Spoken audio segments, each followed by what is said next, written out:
In today's video, I'm going to teach you how to flatten PDF. Flattening a PDF simply means taking anything that's interactive or layered in your document, like annotations, highlights, comments, stamps, and form fields, and turning them into permanent static content.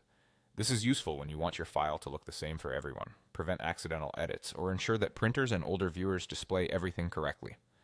To get started, open your browser and go to smallpdf.com/flatten-pdf.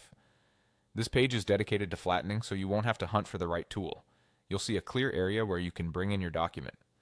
Click to select your PDF from your computer or drag and drop it right onto the page.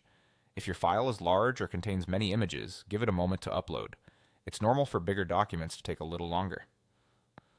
Once the upload begins, the tool handles the heavy lifting.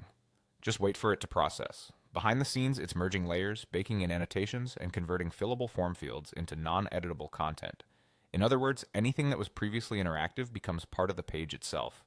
Highlights and notes become fixed graphics. Checkboxes, text fields, and signatures in forms are no longer clickable or changeable. This is exactly what you want if your goal is consistency, reliable printing, and clean archiving. Before you start, it's a good habit to keep a backup of your original PDF in case you ever need to make changes later.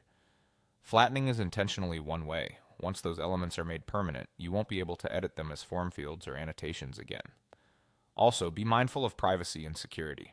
Upload only documents you're comfortable processing online, and review the service's data handling policy if your file contains sensitive information. If the processing seems slow, check your internet connection and give it a little time, especially for image-heavy or long PDFs.